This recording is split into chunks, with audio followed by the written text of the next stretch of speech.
Muy bien, continuamos aquí en este pase por Uno contra Uno Radio. Ya está conectado, ya lo vemos, no molesta el reflejo.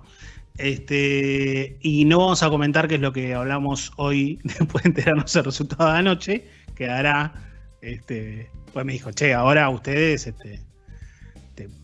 seguramente van a llegar cansados a Córdoba después del suplementario. Y la respuesta es no. Así que nos saludamos. Le mandamos un abrazo a nuestro colega y amigo, licenciado en psicología, Gustavo Mena. ¿Qué haces, Gus? ¿Cómo va? ¿Qué tal? ¿Cómo va, Javi? ¿Cómo va, Nacho? Hola, Ivo. Bueno, saludo a Michael Scott y a Ison, que anda por ahí seguro. Y bueno, no, pero eso es en off. Yo no revelo ningún off, ni mis fuentes, ni mi secreto profesional. Igual ya sabemos cómo es. Esto se pincha un poquito de cada lado como para hacerlo un poco más picante, porque si no es como muy plano todo. Bueno, pero bien, ¿vos también estás listo para una nueva temporada de Liga Nacional? ¿Te representa algún tipo de preparación en particular?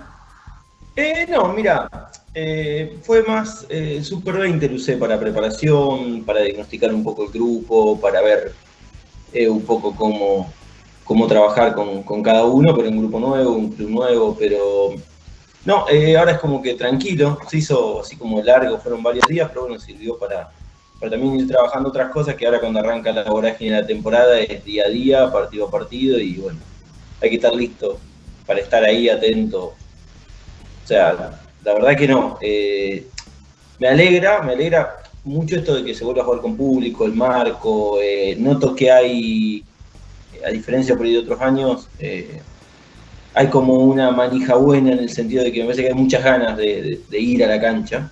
Creo que más por la ausencia, digamos, de poder ir de parte de los hinchas y demás, pero creo que está bueno. Para una próxima columna también se puede tratar la preparación del psicólogo deportivo en esta previa también. Estaría bueno. El psicólogo deportivo trabaja mucho más entre temporadas que en la temporada. La temporada es mucho de estar muy atento en situaciones que emergen, pero el entre temporada es casi más duro que la temporada. La temporada hay una parte que no depende ya de vos, que es que la pelota naranja entra en el aro, que generalmente está pintado de naranja también, tiene que entrar. Y yo ya es más, vamos a llamar a Seba Saborido y a Nico, los vamos a llamar y vamos a hacer una columna con él hablando de la preparación de los psicólogos para la temporada. No estoy ese día yo. No, me van a matar. Bueno, pero digo, al margen, y esto no es esto de lo que vamos a hablar, pero digo, el Super 20 también te sirve para evaluar determinadas cosas. Sí, obviamente no vas a evaluar todo y en definitiva el nivel de estrés del Super 20, que es un torneo preparación, no es el mismo que el de la Liga Nacional en sí, que maneja otros objetivos, otras urgencias. Pero entiendo que te sirve, son como las 3 clases gratis de prueba. Sí, yo lo llamo periodo diagnóstico. Ahí ves resumido muchas situaciones. Obvio, la liga es mucho más larga, es mucho más compleja y tiene un montón de vaivenes y de cuestiones de calendario y bueno, de situaciones no queridas, ¿no? Como lesiones, cambios de jugadores, distintas situaciones que pasan, que en el Super 20 pasa todo como más corto, en un corto tiempo. Hay más exigencia por ahí para el físico del jugador, pero se importa, lo tomo como un diagnóstico. Yo desde mi trabajo lo tomo como un diagnóstico, o sea, hasta incluso yo voy midiendo qué tipo de intervenciones conviene más con cada jugador, sobre todo con los nuevos. Muy bien, hecha esta introducción y tomar este camino que no estaba pensado, no estaba charlado, hemos traído, o vamos a traer a la mesa, lo ponemos en la mesa como para charlar, una cuestión que la verdad que no sé cómo salió bien, no sé qué era lo tiré yo al tema, pero no me acuerdo qué estaba mirando en ese momento, la verdad no me acuerdo. Pero hay una situación que pasa creo yo, ya en todos los planteles del mundo, salvo que estemos hablando de equipos súper largos, que es la relación y una particular simbiosis que hay, que ahora Gus nos va a explicar cómo funciona o cómo tracciona entre los jugadores o las jugadoras que son sustitutos, pero que habitualmente no tienen minutos en la rotación, por lo general el jugador número 11 o el jugador número 12 o que tienen muy poquitos minutos, y el entrenador, porque el entrenador también, por más de que ponga de repente 10 jugadores en cancha que tengan protagonismo, él los entrena todos, no entrena solamente a esos 10. Entonces, hay una relación que se tiene que mantener y quizá es mucho más intensa que con el jugador franquicia, jugador estrella o los 3 jugadores que son la columna vertebral de determinado plantel. ¿Cómo podemos encarar esa relación, Gus? Bien, lo primero que tenemos que corrernos un poco es de estandarizarlo, en el sentido de que cada entrenador o cada cuerpo técnico con sus asistentes, incluso los profes, manejan la relación con el jugador desde distintos lugares, de acuerdo sobre todo a la personalidad tanto del entrenador como de cada jugador, y incluso de los lugares en donde ocupan dentro de la plantilla, ¿no? Entonces, si es el core 11, 12, o es el franquicia, o es el de los que manejan un poco el liderazgo. Entonces, hay que entender, ¿no?, que hay una diversidad de personalidades y también que a veces hay diferentes expectativas, demandas, deseos, que bueno, que hay que ir como congeniando, y yo creo que del lado del entrenador lo primero es que el entrenador tiene que ser muy auténtico, muy sincero y explicitar, digamos, si es alguien que viene, que ya está en el club, charlarlo y explicitar muy bien el rol. Si es alguien que viene de afuera, también. Uno de los errores de comunicaciones que a veces cometen los entrenadores, que se está desterrando esa práctica, yo lo veo, trabajo con varios entrenadores así individualmente y lo veo que como que hay una mejora, es prometer minutos o protagonismos o lugares. O sea, eso no se puede prometer, sí hay que explicitar el rol. ¿Por qué? Porque la persona firma un contrato con unas expectativas, por más que sea un trabajo, ¿no? Pero deportivamente está buscando un desarrollo determinado y es importante decir, mirá, acá vas a ser el jugador 11-12, sos, no sé, nuestro tercer base. Entonces, mira, vas a ser ahí, vas a venir en algún momento puntual, te vamos a pedir estas cosas. Por lo menos inicialmente, me parece que eso es fundamental, ese diálogo del entrenador con el jugador. ¿Por qué? Porque el jugador cuando pone el gancho tiene que saber a dónde se prepara. Después pasa del otro lado, que es fundamental que el jugador sea consciente de su proceso, de sus capacidades, de para qué fue a ese club.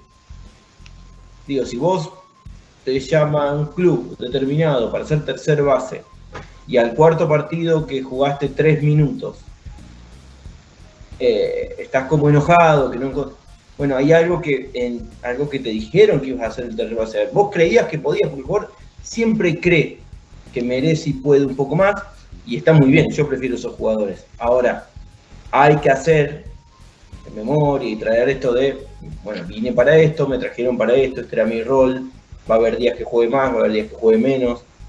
Y otro punto que lo hablábamos recién, en las ligas, en general, las temporadas son largas, pasan un montón de situaciones y el entrenador tiene que tener claro que tiene que estar todo a un nivel de intensidad adecuado y común. Habrá quien un poco más, un poco menos, pero hay que tratar de mantenerlo en un margen donde el equipo no se resienta.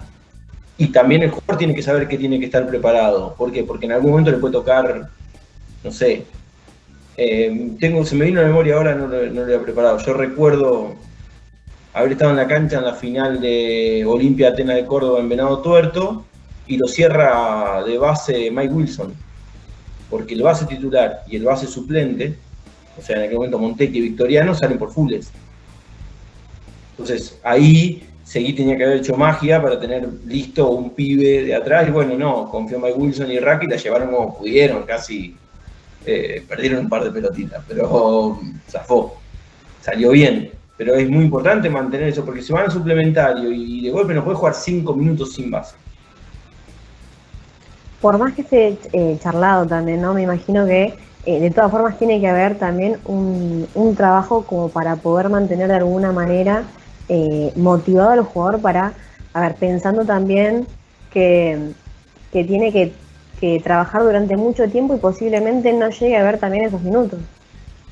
Claro, A ver, por eso es muy importante que además de la comunicación inicial, muy bueno, durante el proceso de la temporada haya momentos en donde el entrenador tenga un espacio como para dialogar. A veces es informal, un cómo estás, o un agradecer el trabajo que a veces nos está dando en el entrenamiento, y decir, mira, ya vas a tener, seguir así, este es el camino, para esto, tranquilo, ya va a aparecer, ya va a tener la oportunidad de mostrarte.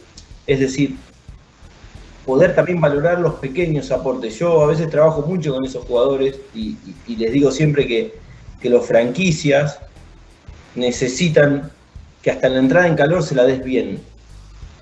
¿Por qué? Porque el jugador se alimenta de buenas sensaciones.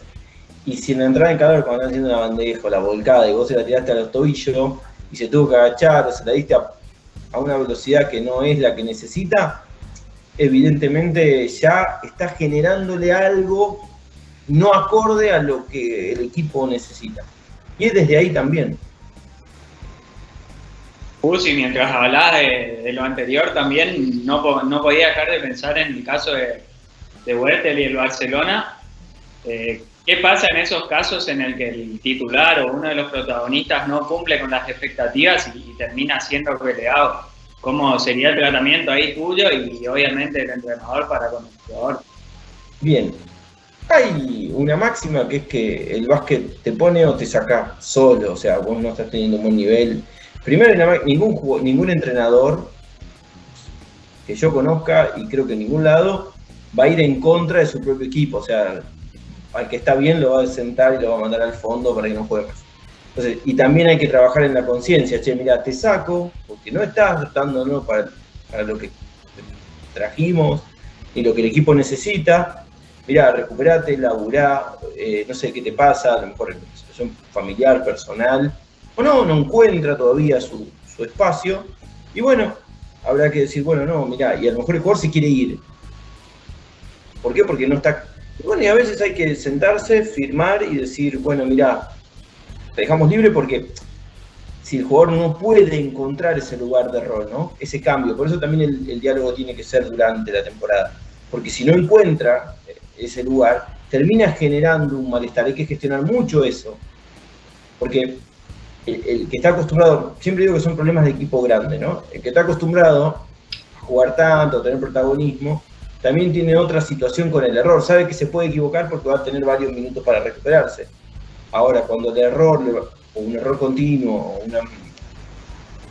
no estar bien, lo lleva a recortar sus minutos, empieza a generar un malestar. Entonces es fundamental el trabajo del entrenador como para ir viendo. Si a lo mejor hay que cortar, y hay que cortar, es tremendo, bueno, para cubrir el contrato, todo eso es fuera de discusión.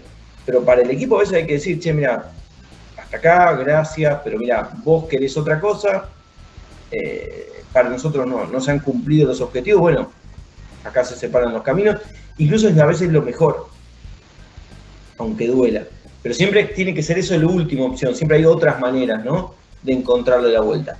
Y me ha tocado a mí individualmente con jugadores decirle, ¿por qué no te vas de ahí?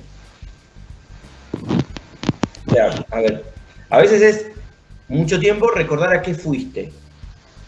A ver, fuiste a jugar 10 minutos. Yo tengo un ejemplo que lo uso mucho. Campazzo se fue del Madrid a Denver a correr al córner y tirar la que queda. Si fue Campazzo, ¿por qué no vas a ir vos? Miranda, que te veo ahí. O sea, pero si no podés, si lo intentaste y no te sale, te sentís mal y no encontrás, y preferís irte a jugar, volver al Madrid, por decir, tampoco sería nada feo. Bueno, hay que volver, hay que asumir que no pudo, que no estábamos, que no decidimos bien. Sí, yo me estoy acordando del caso de Deck, que yo me pregunto a mis adentro, ¿qué haces ahí? ¿No? Pero bueno, es una cuestión como particular mía, no entiendo bien qué hace ahí. Pero él sabrá, y es un profesional, y esto es básquetbol profesionales por plata, entonces obviamente no necesariamente los objetivos deportivos individuales o colectivos van de la mano de los económicos. Pero bueno, ya tendrá su oportunidad, porque de hecho los pocos minutos que tiene los está aprovechando muy bien. También me parece, Gus, que es bueno, entiendo, si bien no lo hemos hablado me parece que la experiencia así lo marca, hacer la salvedad entre un jugador, así como hay que hacer la salvedad entre un jugador 11 y 12, que de repente es un juvenil o un jugador con poco recorrido, con un profesional, también, y me adelanto un poco a otro tema que tenemos que tocar, también el manejo de un entrenador de repente que está haciendo sus primeras armas como entrenador en jefe, con un entrenador que ya tiene un recorrido importante en la competencia que sea, o que tiene la espalda suficiente, bien, como para poder tomar determinada decisión con relación al jugador 11 o al jugador 12. Sí, a ver, se llaman horas de vuelo. Las horas de vuelo del entrenador le permite también cometer errores que no salen tan caros, porque a lo mejor no están en un nivel de exposición tan grande, e ir teniendo una lectura o una relectura de situaciones para no repetir o para afianzar, porque ese es el camino. O sea, me parece que eso es fundamental. También hay otra templanza, también yo noto en los entrenadores por ahí más jóvenes se aferran más a por ahí a unas estructuras, y por ahí ya con un par de largas temporadas en distintos torneos y en distintos contextos, ya hay otro aplomo para tomar decisiones, para saber, bueno, que hay que darle un espacio a que es 10, pero que cuando viene nos está dando un tiempito bueno de calidad, bueno, vamos a darle unos minutos más en este partido, o premiar desde algún lugar. Y también esta relación con el jugador 11-12, que es juvenil, también hay que trabajarla. ¿Por qué? Me ha pasado individualmente, no me tocó en un equipo, por ejemplo, esto, pero individualmente con alguien joven que va a un equipo, hace un paso importante, y al cuarto entrenamiento se quería volver porque no tiraba un tiro. Claro, en su puesto, el titular era dominante en la liga. O sea, entonces tuvimos que trabajar mucho. Che, mirá, antes estabas tirando en el patio de tu casa con tus amigos, donde le hacías 60 puntos en tu liga local, y de golpe estás en un equipo de tal liga. Entonces, fíjate que podés ir aprendiendo. Entonces, bueno, por ejemplo, está pasando ahora, está aprendiendo a tomar mayor cantidad de rebotes por entrenamiento. Contamos los rebotes que toma por entrenamiento en el 5 contra 5. Porque es lo que tiene que aprender en su puesto. Y es lo que este jugador franquicia y dominante puede darle.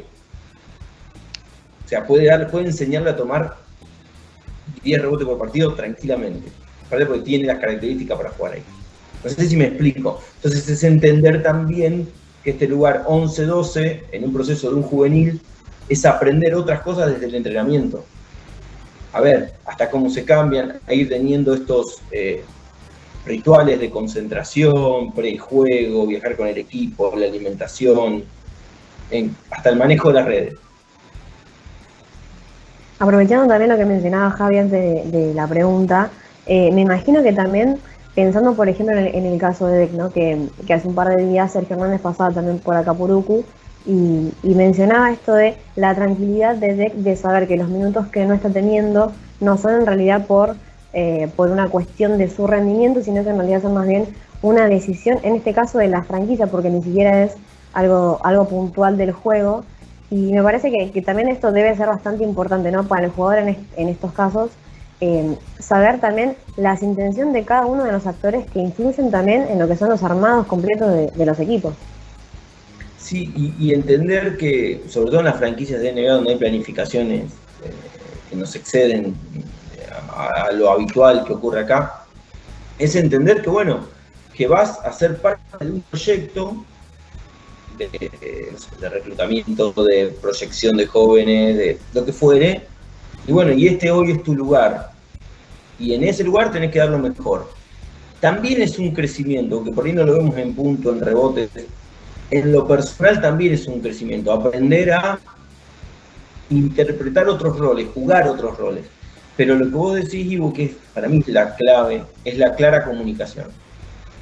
Mirá, así la rompás en todos los entrenamientos, la franquicia quiere potenciar o mostrar a determinados jugadores, si vos sos parte de este plantel vas a jugar, pero vas a jugar esto.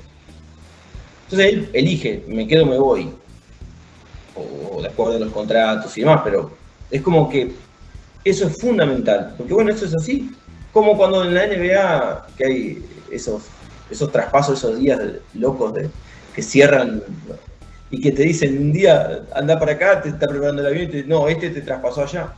Es parte del juego y subirte al barco de la NBA es eso.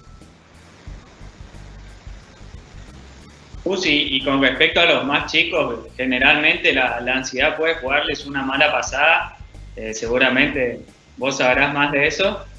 ¿Cómo se lo calma si por ahí el rol del asistente puede ser un factor determinante? Por ahí muchas veces el entrenador de la liga no tiene tanto contacto, pero con ustedes, con los asistentes, quizás esa llegada puede darse y calmarlo también, ¿no? Ahí la clave son los asistentes y si hay liga de desarrollo, por ejemplo acá, es el diálogo entre el entrenador jefe y el entrenador de liga de desarrollo, que muchas veces es asistente, pero eso, ¿por qué? Porque, claro, viene de jugar, o sea, es sub-19, juega en su categoría o en la local, o juega en la liga de desarrollo, juega 35 minutos, tira 650 tiros. Y después viaja, no sé, a cualquier club, a cualquier ciudad, viaja, se cambió, hizo una entrada en calor, miró el partido, muy lindo, saludó, se volvió. Y así, un mes, 8 partidos. Entonces, a ver, estoy para la liga, es entender que es parte de un proceso y es fundamental que Liga de Desarrollo, en este caso, por ejemplo, en Argentina, con el entrenador jefe del equipo de liga, estén en comunicación para ir siguiendo el proceso. Y los asistentes ir mostrándole que va a haber roles, porque supongamos que sea buenísimo jugador y en 2 años salta a jugar 30 minutos en liga y la rompe toda. Y se va a Europa. A Europa va a volver a hacer ese camino a lo mejor. De cambiarse, a ver, Huertel, Lapro en el Madrid, Husser, se han cambiado y no jugado, o sea, no le puede pasar a alguien que viene. Entonces, pero bueno, eso, lo que vos decías anoche de la ansiedad, hay que trabajarlo y hay que preparar mucho a tomar estas situaciones como aprendizajes para otras cosas, que tiene que ver parte de una carrera mucho más global.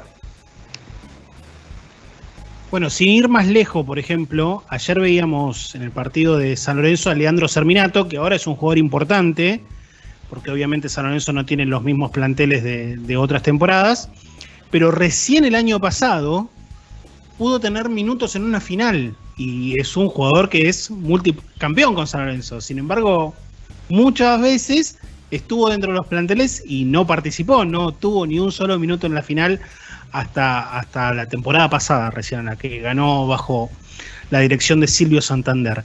Te quería llevar a otro tema, ya más enfocándonos en cuanto a algo que ya empezaste a hablar, que es el entrenador. En su momento, Carlos Bianchi decía que un buen entrenador tiene que trabajar mucho más, de manera, obviamente, refiriéndose a la psicología, mucho más con los suplentes que con los titulares. Y que son los suplentes los que deberían de estar más contentos que los titulares.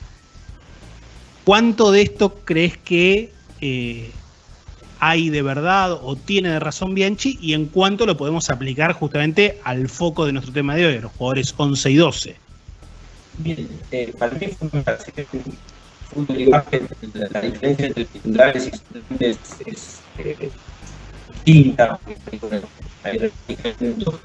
Hay que suponer que por 25, 30, el protagonismo sobre todo si el equipo va bien. Ahora, el jugador el equipo gana, pero hay que trabajar para que se sienta parte de la victoria del equipo. Y no es solo una arena, son todos, sino que el líder suele manejar algo importante a ese pibe que necesita ayuda.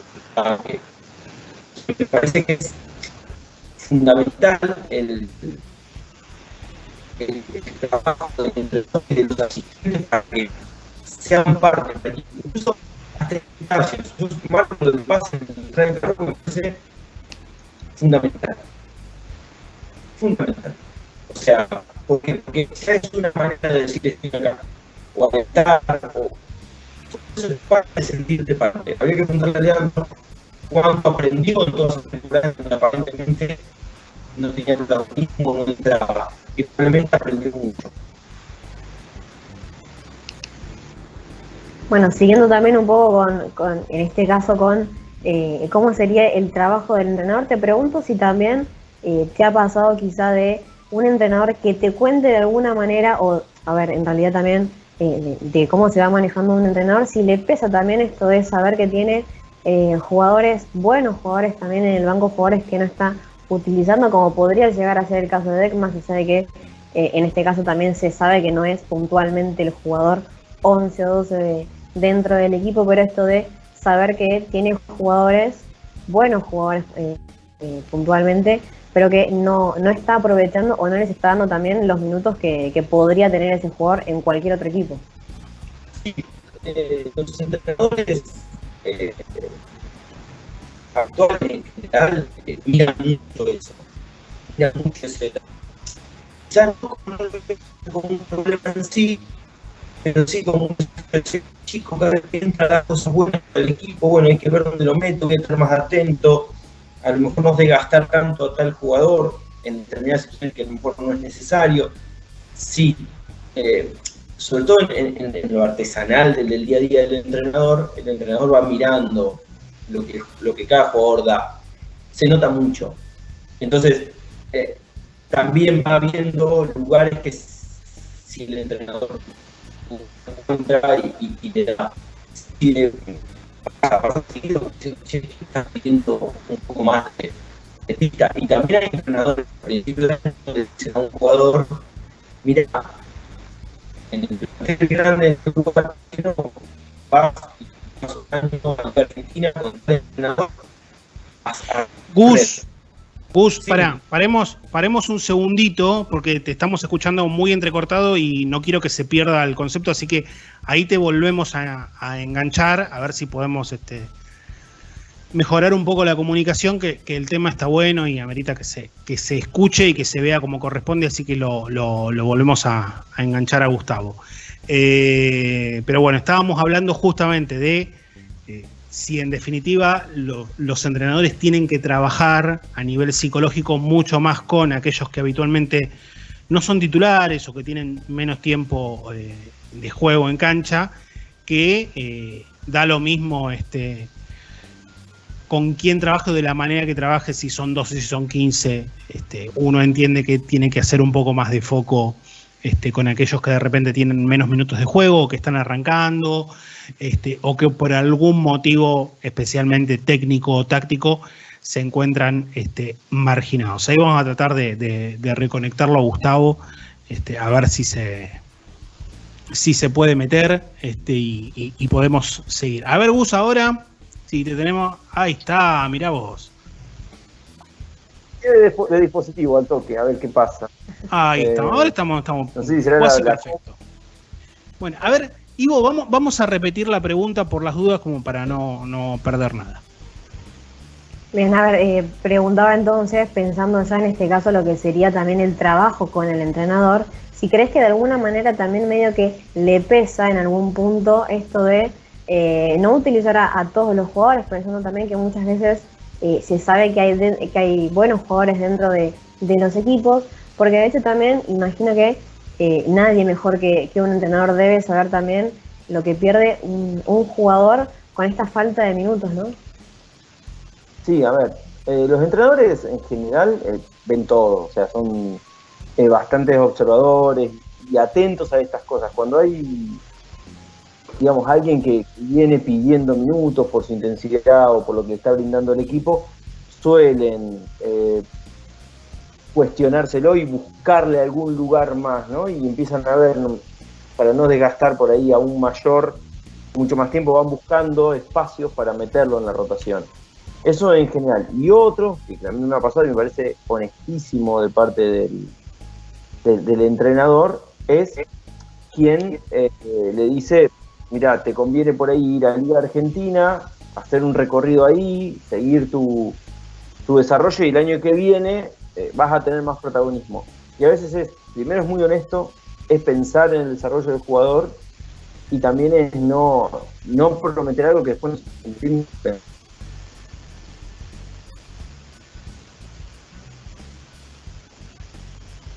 Estamos complicados hoy con la conectividad, me parece.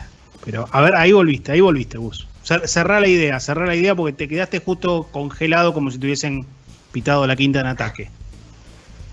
Digo, a veces pasa que el entrenador tiene la honestidad para decirle a alguien que no va a entrar o no va a tener los minutos que por ahí se merece, y le plantea por ahí a fin de temporada que la temporada siguiente busque a lo mejor un club de otra categoría, por ejemplo, Liga Nacional, Liga Argentina, para continuar el desarrollo y mostrarse y tener mucho más minutos que los que por ahí en el plantel, por lo largo y extenso que es, tendría.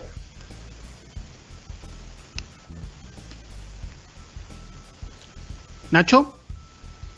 Sí, y cómo también el entrenador trabaja el decir que no o el tomar esas decisiones en detrimento de algunos jugadores y en beneficio del equipo. En general los entrenadores tienen el lomo curtido, en eso es como más, tienen como una gimnasia bastante más hecha, hay más están más entrenados para tomar decisiones de estilo. Sí, por ahí en donde yo noto que es importante crecer es en la comunicación de la decisión. Digamos, por ahí la decisión está tomada, en que hay un cambio en el uso de la rotación, en los minutos, en la distribución de minutos, se hace y a veces algunos prefieren dejar que solo el equipo se amolde y que si alguien quiere preguntar, pregunte, y otros a veces avisan, preguntan, van como testeando. Yo lo que yo sugiero, y esto es caso a caso, pero en general sugiero que se comunique, sin prometer, sin nada, se comunique, mire, a ver, ahí vamos a ver si retocamos para que haya más intensidad en tales momentos, porque el jugador es consciente. Yo creo que, el jugador de básquet, a diferencia de otros deportes, hay un coeficiente intelectual importante en donde es bastante consciente de si está haciendo bien las cosas o no las está haciendo bien. Entonces es como más fácil ese feedback que en otros deportes donde yo trabajo, que por ahí es más difícil esa mirada. Ya que hablaste de gimnasia, me da pie para alguna consulta adicional, o para una consulta adicional, digo, ¿los entrenadores tienen ejercicios puntuales que vos recomiendes como para justamente focalizarse en el tratamiento de esos jugadores que ocupan ese lugar en el roster o en la plantilla y mantenerlos de alguna manera motivados, o como bien hace la diferenciación muchas veces en sus charlas Rubén Mañano, que no estén solamente listos, sino que además estén preparados? Mira, ejercicios rutinarios yo no vi y yo no trabajo así, sino más bien por ahí puedo decir, che, ¿cómo está Miranda? Miranda es nuestro jugador número 12. Che, ¿cómo lo ve a Miranda? Hace mucho que no hablas con él. Como introducir que, che, no nos olvidemos. O alguna cuestión así. Pero en general no hay un ejercicio. Por ahí hay ejercicio para mantener el foco, para tomar mejores decisiones, para que, no sé, la ansiedad prejuego no llegue al juego. Eso sí. Pero no, eso es una cuestión de educar, yo le llamo educar la mirada, ¿no? Pero que en general con los entrenadores que he trabajado suelen tener esa visión más, digamos, hay una tensión en todo el equipo, que es la individualidad y el grupo, ¿no? Entonces, individualmente todos quieren jugar mucho y jugar recontra bien, pero no todos pueden, y en el equipo buscar lo mejor. Hay que ir resolviendo eso en el año, que es largo. Entonces, por ahí, tener claro las comunicaciones, las vías, y tener educada la mirada, ¿no? O sea, yo puedo mirar que tal está haciendo muy bien las cosas. Ahora, ese muy bien, está haciendo muy bien individualmente, ¿qué rédito le está sacando el equipo? O no, o es un excelente solista que hace 150 puntos, pero el resto no la toca. Entonces también hay que manejar esa tensión, ¿no? para mí este tema es muy argentinos en NBA. Y te pregunto vos, a ver, pienso que debe depender también mucho de cada momento en la temporada, pensando también que es una temporada larguísima, puntualmente en lo que es NBA, porque pienso quizá el hecho de que Leandro Bolmaro no sea tan tenido en cuenta en este momento, no significa también que posiblemente más adelante, en una instancia más decisiva de la competencia, quizá también post-temporada, no pueda llegar a tener esos minutos también, pensando que quizás se pueda llegar a buscar darle un poco más de descanso a un jugador, o quizá también ante la aparición de alguna lesión dentro del equipo. Exactamente. Es decir, parece muy argentinos en la NBA, en lo que estamos viviendo este año, pero que también hay que contextualizar que hay una edad también, y irse tan joven a la NBA no es algo muy común para los jugadores argentinos. Entonces, tiene que hacer como una especie de escuelita, tiene que aprender el lenguaje propio de la NBA también, ¿no? A ver, condiciones tiene, capacidad tiene, por algo también lo seleccionan, y lo seleccionan tan joven, y por algo también lo seleccionan y se lo llevan, es porque quieren pulirle algunas cosas. Probablemente debe haber un staff exclusivo para él, dándole herramientas, haciéndole entender la situación, y no lo veo amargado, al contrario, o sea, baja, entre comillas, a la G-League y la rompe y vuelve. Quizás debe estar como preparado estos movimientos o avisado, y eso también da al jugador mucha tranquilidad. Peor es que te muevan a esas edades sin que vos sepas qué quieren de vos.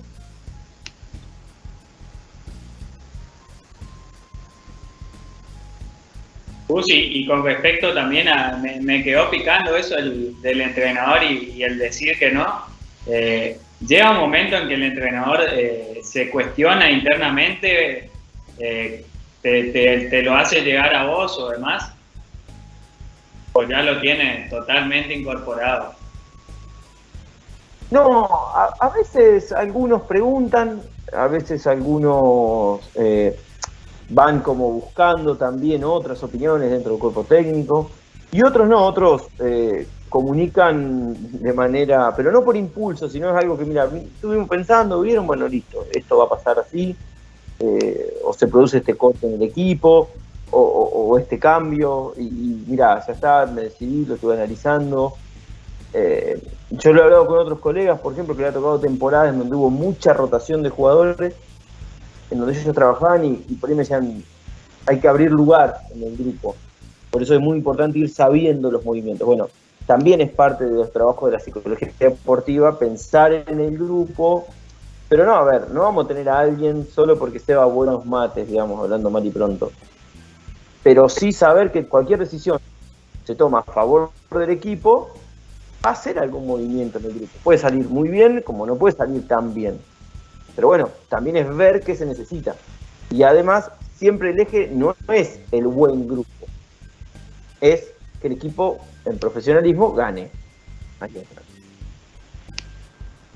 Sí, uno entiende que quizá el objetivo no sea el buen grupo, sino que uno intenta ser el mejor grupo posible. Bien, y eso de alguna manera te empuja al éxito deportivo. Claro, el mejor grupo posible para el mejor equipo posible. Porque si es el mejor grupo de todos, nos vamos todos con un asado, nos vamos a Corriente a pescar con Miranda, nos comemos un surubí, y la pasamos bárbaro. Pero estamos juntos, mientras mejor estemos, mejor, ¿no? Pero estamos juntos para jugar bien al básquet.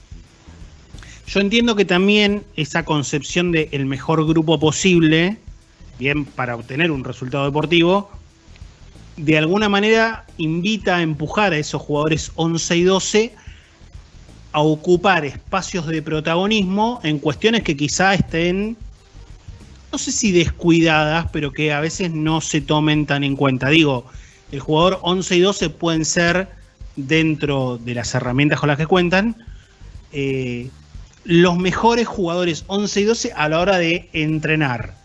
Bien.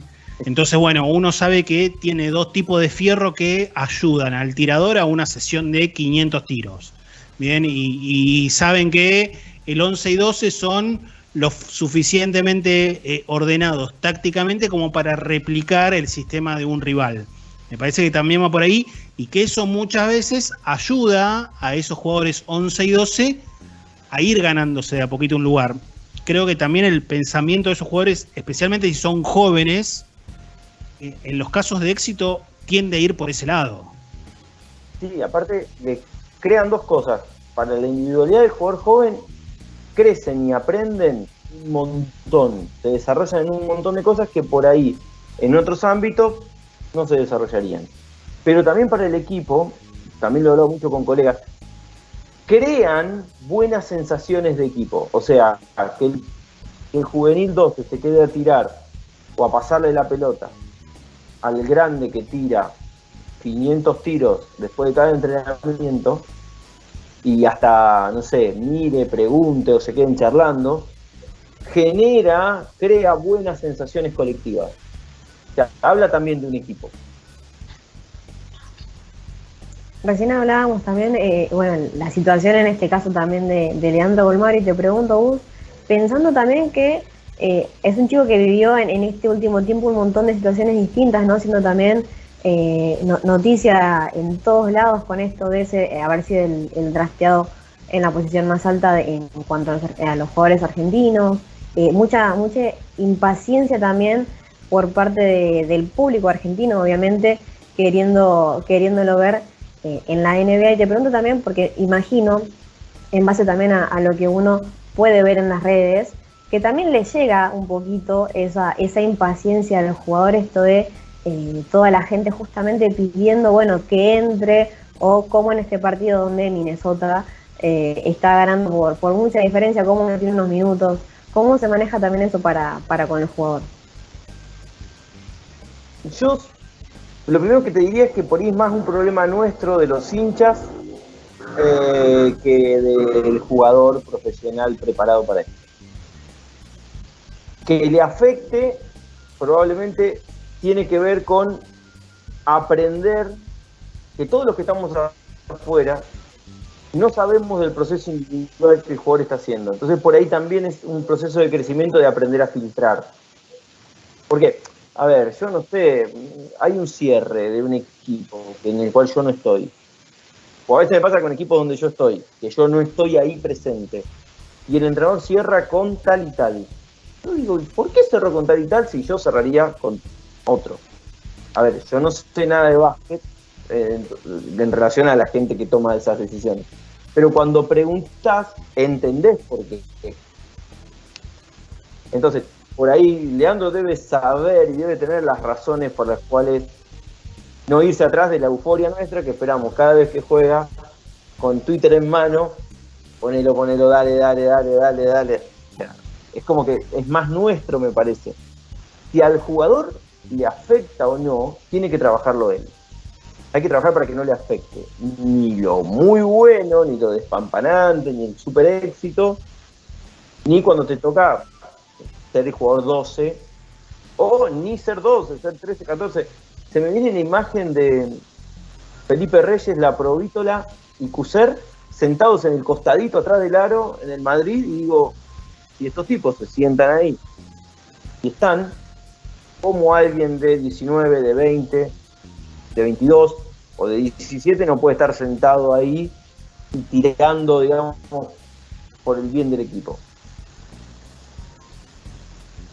Bien, sí, me pasa lo mismo, yo suelo contestarle a la gente de Oklahoma, todo bien con las camisetas, pero ponerlo a deck. Pero bueno, manejo ese nivel de frustración, nada más, y queda ahí. Placas, como para cerrar el tema, le pido a Michael que las veamos, así las repasamos también con Gus y con la gente. El vínculo entrenador-jugador tiene una gran diversidad que viene dada por las distintas personalidades, las expectativas o deseos mutuos, las demandas situacionales, los objetivos y los lugares dentro del equipo. Desde el lado del entrenador se puede tener en cuenta la autenticidad siempre, crear espacios de comunicación inicial y de proceso, inicial para dejar algunas ideas sobre el rol de cada jugador, lo que planteaba Gus en definitiva de comentar la expectativa en la previa en el equipo, y de proceso sobre algún cambio en el rol o alguna situación en particular. pensar en una doble vía, lo grupal y lo individual, y saber que en algún momento siempre se necesita del jugador 11 o 12, yo agrego, dentro o fuera de la cancha. Bien, esto corre ya por cuenta mía. Y desde el punto de vista del jugador, importante que las expectativas sean acordes a la realidad, ahí se habla mucho del autoconocimiento, tener conciencia de su rol, encontrar en actitudes un lugar para aportar para el equipo, gestionar positivamente la tensión yo y nosotros, y ver en perspectiva del proceso de crecimiento individual las claves de este tema que hemos tocado hoy, que se trata del vínculo entre el entrenador y los jugadores que están fuera de la rotación, jugador 9, 10, 11, 12, más que nada 11 y 12 claramente. Bueno, Gus, millón de gracias como siempre. Veremos a ver qué se nos ocurre para el mes que viene. Bueno, muchísimas gracias a los tres, a Michael manejando todo, y bueno, y a Ison, que no sé dónde andará. Y a Borso, que me escribió, me mandó algo. Está siempre atento, está cenando. Bueno. Buen provecho, Borso. Sí. Bueno, y buen comienzo de liga para vos también, Gus. Lo mismo para los clubes de los cuales son hinchas. Exactamente. No tengo muy claro Nacho. Sí. No tengo equipo en Liga Nacional, así que... No tenés el equipo en Liga Nacional masculina. Claro, bueno. Bueno. En la otra tampoco. Hagamos la salvedad. Era solo de Phoenix. Claro. Hagamos la salvedad, exactamente. De Phoenix, nada más. Bueno, Gus, millón de gracias. Nos vemos el próximo mes. Ya para cerrar el año. Adiós. Pasaba el licenciado en psicología, Gustavo Mena, hablando de la relación entre el entrenador, volvemos a comentarlo, y los jugadores que están fuera de la rotación, el 11, el 12, y cómo se trata, cómo se gestiona esa simbiosis entre esos jugadores y la cabeza del cuerpo técnico en la mayoría de los equipos.